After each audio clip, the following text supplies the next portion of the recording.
ఎక్కువ సమయం దొరకకపోయినా ఇప్పుడు చూడండి ఎంత ఎవరికి కావాలనో వాళ్ళు చక్కగా వింటున్నారు. ఇందులోకి 10 మంది గట్టిగా పట్టుకొని ఆచరించిన నేను వచ్చినందుకు కదా. అందుకని అమ్మా, మీరు సప్పట్లు కొట్టడం కంటే ఆచరించడం ముఖ్యం. అలా నా జీవితంలో జరిగిన అద్భుతాలు కోకొల్లలు ఒక పుస్తకమే రాయొచ్చు. అందుకనే నేను ఇంకా ఎదగాలన్న ఉద్దేశంతో బాధపడుతున్న ప్రతి స్త్రీ దగ్గరికి నేను వెళ్తానండి. వెళ్ళి ఆ భగవద్గీత ఫస్ట్ కొనిపిస్తాను. అస్సలు ఉచితంగా ఇస్తే వాళ్ళకి ఏంటంటే ఉత్తానే వచ్చింది కదా అంటారు. అదే 400 పెట్టి కొన్నారనుకోండి, అబ్బాయి పైసలు పెట్టి కొన్నాం కదా అని చెప్పి చదువుతారు. ఇప్పుడు లత ఉంది, భూపత్పూర్ లత, నా దగ్గర భగవద్గీత తీసుకుంది. నేను భగవద్గీతని సేల్ చేసి ఆ వచ్చే ప్రతి రూపాయి క్వాంటమ్ లైఫ్ యూనివర్సిటీకి పోతుంది. ప్రతి రూపాయి. నేను బస్ కిరాయి కూడా నా ఇంటికి వెళ్ళే బస్ కిరాయి యూజ్ చేస్తా, కానీ ప్రతి రూపాయి, ప్రతి 100 రూపాయలు వచ్చినా సరే ఆ ప్రతి పైసని క్వాంటమ్ లైఫ్ యూనివర్సిటీ అంటే న్యూటన్ లక్ష్మీ మేడం వాళ్ళు చేసే సేవకి నాదేదో ఆవగించేంతగా అక్కడికి అందించడం జరుగుతుంది. ఇప్పుడు లత ఇవ్వండి యూట్యూబ్ లో క్లాస్ చెబుతుంది. భూపత్పూర్ లత అదే బుక్ పట్టుకొని తను తెలుసుకుంటుంది. తెలియని ప్రతి దాన్ని ఫోన్ చేసి నన్ను అడిగి తెలుసుకొని ఇది ఎట్లా చెప్పాలి, దీన్ని ఫస్ట్ ఎట్లా అర్థం చేసుకోవాలి అని అడిగి మళ్ళీ యూట్యూబ్ లో క్లాస్ చెప్తుంది. అందుకని ఇప్పుడు అది ఆయన ఎందుకు పడలేక భగవద్గీతని విడదీసిందంటే, అంటే విడదీయడం అంటే కొన్ని శ్లోకాలను ఇచ్చింది. భగవద్గీతలో 700 శ్లోకాలు ఉంటాయమ్మా. మరి 700 శ్లోకాలకి వెళ్ళి మొత్తం చదవండి ఎందుకు చెప్పలేడైనా?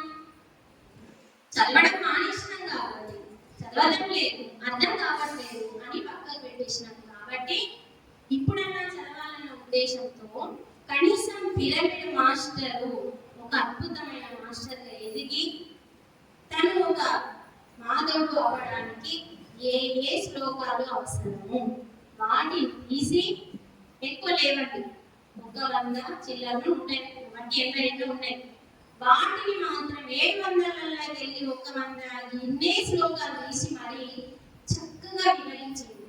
ఆ వివరించిన దానిని బట్టి అక్కడ ఒక పిక్చర్ ఉంటుంది.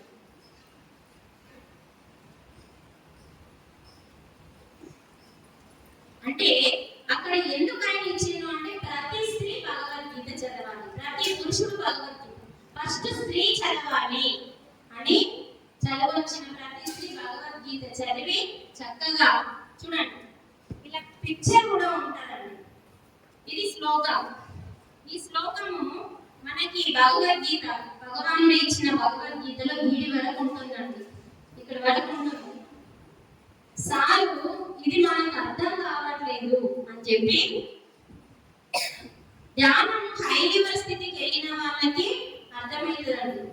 మనకు అర్థం కావట్లేదు అని చెప్పి ఈ చిన్న వివరణ 3 లైన్ ఉంది చూడండి. ఎంత పెద్ద అక్షరం అంటే అచ్చ తెలుగు 5వ తరగతి చదువుకున్న వాళ్ళకి అర్థమయ్యే రీతిలో ఇచ్చి దానికి తగ్గట్టు పిక్చర్ కూడా ఇచ్చింది. మరి ఆయనకి పనులైతే ఇచ్చిందండి. దాని 50 పుస్తకాలు రాసిండు.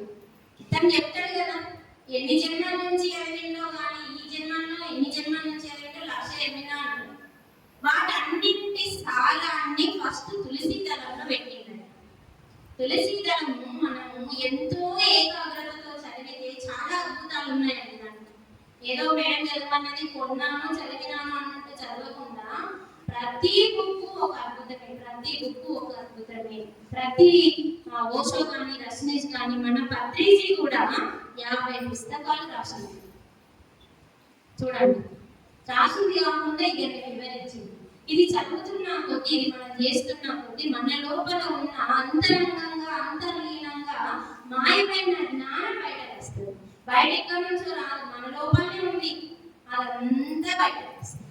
ఇప్పుడు మీరందరూ చుట్టి నేను చుట్టి అని ఏం చెప్తారు, మేడం క్లాస్ అదలకి నచ్చింది, మంచిగా చెప్పింది, మంచిగా అంటారు. కానీ ఎంతవరకు ఏ పాయింట్ నచ్చింది, మిమ్మల్ని మీ హృదయాన్ని కలిగించిన పాయింట్ ఏంటిది నేను చెప్తున్నా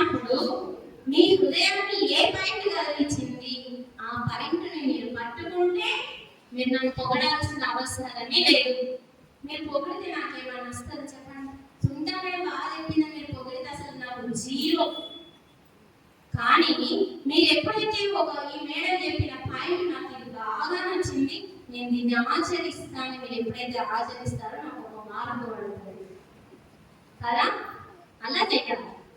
ఎందుకంటే నిరంతరం నేను ఇప్పుడు సత్యనారాయణ సార్ క్లాస్ చెప్తే నాకు అక్కడ ఏదైనా దొరుకుతుందేమో అని ఎంతో ఆతృతగా క్లాస్ వింటున్నాను. దొరికిందా లేదా మనకి? ముగ్గురు గురించి చెప్తా అన్నాడు. ఫస్ట్ ఇద్దరు గురించి చెప్పాడు, ఇంకొకరిని సస్పెన్స్ వచ్చింది. అప్పుడు నేను అనుకున్నా, ఈ ఒక్కరు ఎవరబ్బా అంటే ఎవరికి వారే అని నేను అనుకున్నాను. అదే కరెక్ట్ అయిందా లేదా?